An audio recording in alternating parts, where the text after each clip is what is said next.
कि एक बात जो राहुल गांधी जी ने उठाई है, देश की आंखें खोली हैं, दुनिया की आंखें खोली। हम अपने आप को दुनिया की सबसे बड़ी डेमोक्रेसी, लोकतंत्र कहते हैं। हमें गर्व है इस बात पर। लेकिन आज जो हमारे सामने बातें आई हैं, राहुल जी ने जिन बातों का पर्दाफाश किया है दुनिया के सामने, कि कैसे यहां हमारे लोकतंत्र को कमजोर करने का प्रयास किया जा रहा है, कैसे वोट चोरी की जा रही है। तो साथियों, ये वोट चोरी कहां रहेगी? ये तो लोकतंत्र चोरी हो गया और सरकारें चोरी हो जाती हैं। और लोकतंत्र अगर चोरी होता है तो ये एक एक का मूल अधिकार कमजोर होता है, जिसके लिए हमारे अनेकों, लाखों, करोड़ों स्वतंत्रता सेनानियों ने कुर्बानी दी। कांग्रेस उसमें अग्रणी रही, देश को आजादी मिली और हमारा संविधान बना।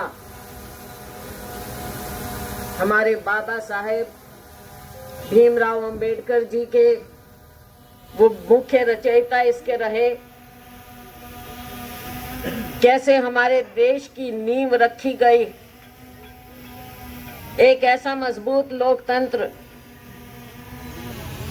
आजादी के बाद अगर देखें, मेरे मीडिया के भाई यहाँ पर हैं, बहनें यहाँ पर हैं, नौजवान हैं,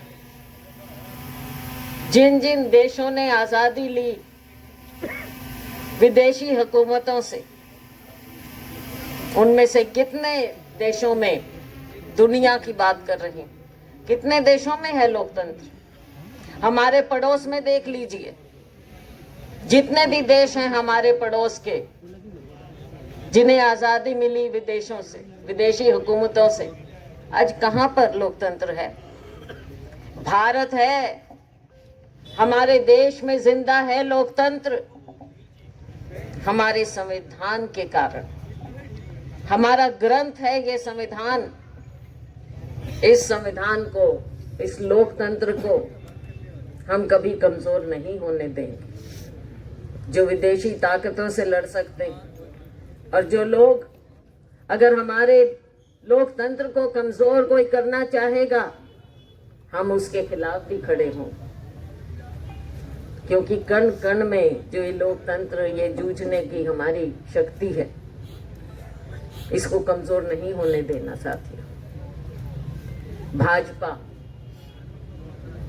भाजपा के जो कार्य हैं हमारे यहाँ सब लोग जानते, संघर्ष करना जानते। चाहे हमारा किसान है, चाहे हमारा मजदूर है, गरीब है, दलित है, पिछड़ा है, 36 बिरादरी है, हमने पहले भी संघर्ष किया।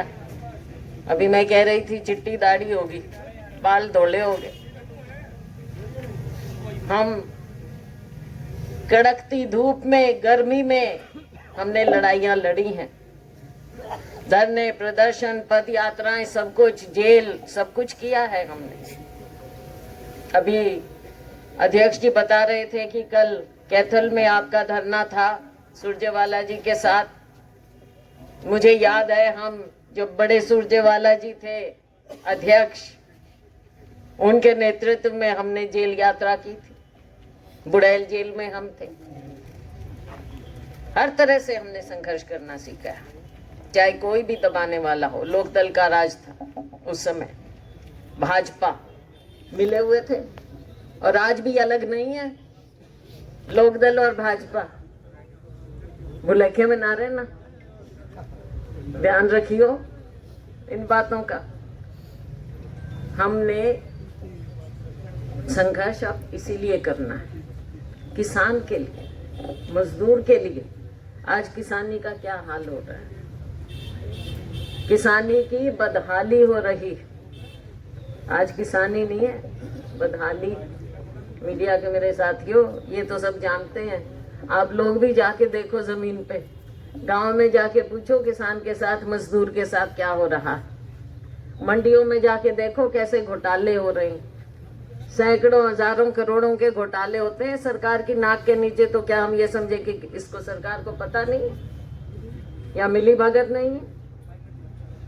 क्यों किसान को दाम नहीं मिल रहे? क्यों उनकी उपज का ऐसे व्यापारीकरण हो जाता है और किसान को कुछ नहीं मिलता? मजदूर को मजदूरी नहीं मिलती, मनरेगा का बजट कम हो जाता है। पीछे हमारे बाढ़ आई, हमारी मनरेगा की बहनों ने भाइयों ने सबसे ज्यादा मेहनत की थी, लेकिन आज तक जो मनरेगा के मेट हैं उनको भी जगह जगह पैसे नहीं मिल रहे। उनका भत्ता कहाँ गया? तो ये सरकार ना गरीब की है ना किसान की। और शहर वालों से पूछो, चाहे प्रॉपर्टी आईडी हो, चाहे कोई पहचान पत्र हो, कोई भी पोर्टल हो, पोर्टल पे पोर्टल, पोर्टल पे पोर्टल। पोर्टल का मतलब होता है दरवाजा। ये दरवाजे खुलते कम है, बंद ज्यादा होते हैं। तो आम नागरिक कहाँ जाए, किस पोर्टल में घुसे? नए शब्द तो सिखा दिए, लेकिन उसमें घुसने का तरीका भी बताओ भाई। हम मीटिंगें लेते हैं, उसमें आंकड़े दिए जाते हैं, ऐसे लगता है कि ये तो ऐसा स्वर्ण काल चल रहा। आप बता दो कौन सा स्वर्ण काल है ये? महंगाई बढ़ती है, किसानी मरती है, गरीब कुचला जाता है, आम नागरिक, ये मेरा यूथ, हमारा युवा नौकरी को दर दर भटकता है, नशे में डूब जाता है, स्कूल बंद हो जाते हैं। बच्चे कहाँ जाएं? उनका भविष्य क्या होगा? भर्ती होती नहीं, ना स्कूलों में, ना हॉस्पिटल्स में, ना स्वास्थ्य सुविधाएं, ना शिक्षा। और नशे का प्रकोप तो हमारे राव साहब, आपको मैं बताना चाहूंगी, सबसे ज्यादा सिरसा में जितना प्रकोप है नशे का, मुझे नहीं लगता कहीं और होगा। चुनाव के समय भी हम इस बात को उठाते थे, चुनाव के बाद भी हम इस बात को उठाते रहे, हर मीटिंग में हम उठाते हैं। तो ये सरकार का निकम्मापन नहीं है तो क्या है? हमारे बच्चे विदेशों में कैसे कैसे जाते हैं, माँ बाप कैसे उनके पैसे इकट्ठा कर करके, जमीनें बेच के, गिरवी रख के, कैसे बच्चों को बाहर भेजते हैं और उनकी जान जोखिम में। कोई लड़ाइयों में धकेल दिए जाते हैं, कोई कहीं वैसे बेचारे मारे जाते हैं, किडनैप कर लिए जाते हैं, बहुत से मुद्दे। लेकिन मेन मुद्दा ये है कि जब तक लोकतंत्र मजबूत नहीं रहेगा, आम नागरिक की आवाज नहीं उठ पाएगी।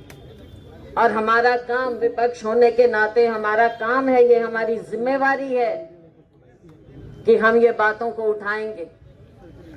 कल मैंने देखा सोशल मीडिया पे 3 इलेक्शन कमिश्नर पुराने, एक चीफ इलेक्शन कमिश्नर, उन सब ने ये कहा कि जो नेता प्रतिपक्ष लोकसभा में हमारे नेता राहुल गांधी जी ने बात उठाई है, उन बातों का जवाब देना जिम्मेवारी इलेक्शन कमीशन की बनती है।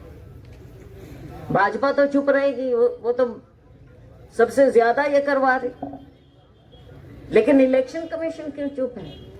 इलेक्शन कमीशन राहुल गांधी जी से एफिडेविट मांगता है। ये कब से हो गया? ये कौन सा कानून हो गया? जवाब देना इलेक्शन कमीशन का काम है, क्योंकि मेरे मीडिया के साथियों, फ्री एंड फेयर इलेक्शन करवाना जिम्मेवारी किसकी है? चुनाव आयोग की। हमारे ऊपर मत डालो कि आपके बीएलए कहाँ थे। आज क्या हो रहा है? क्यों बीएलओ खुदकुशी कर रहे हैं जगह जगह पर? क्या प्रेशर है उन पर? ये लोकतंत्र इससे भी कमजोर किया जा रहा है। तो साथियों, हम इस बात को ऐसे नहीं होने देंगे। लड़ाई लड़ी है, लड़ाई लड़ेंगे, चाहे सड़क पर हो चाहे सदन में। और जो बात कही गई भाई, थोड़े हल्के ढंग से मैं कह दूं, लाइट वे में कह देती हूँ भाई। देखो, राजनीति में आपस में होता है, अब यहाँ भी देख रहे हो भाई, मैं आगे बैठूं मैं आगे बैठूं, ये राजनीति का हिस्सा है। पार्टी में सब तरह की बात है, लेकिन बात क्या है कि हमारा वर्कर मजबूती से, एकता से आगे बढ़ रहा है। कांग्रेस पार्टी के लिए, तिरंगे के लिए जमीन पर लड़ता है। और सभी लोग, जब लोगों की लड़ाई है, सब मिलकर ये लड़ाई लड़ते हैं। आपस में हम करते रहेंगे, ऊपर की हमारी कहानी है भाई, चिंता ना करते, उसकी कोई बात नहीं, वो अपनी करते रहेंगे। हम नीचे जमीन पे हमने मजबूत रखना है, आपको मजबूत रखना है। मेन लड़ाई हमारी वो है, आपकी लड़ाई है, वो लड़ाई लड़ेंगे। मीडिया के साथियों, आपकी लड़ाई भी लड़ते हैं हम। जहां जहां आपके ऊपर, आप पे भी प्रेशर होता है, हम सब समझते हैं, लेकिन हम आपकी इज्जत करते हैं, मीडिया की। और अगर आपके ऊपर भी कोई दिक्कत हो, आपकी लड़ाई भी हम लड़ेंगे, क्योंकि आप भी लोकतंत्र का हिस्सा। तो चिंता ना करें। एक बार फिर मैं आपका धन्यवाद करती हूँ।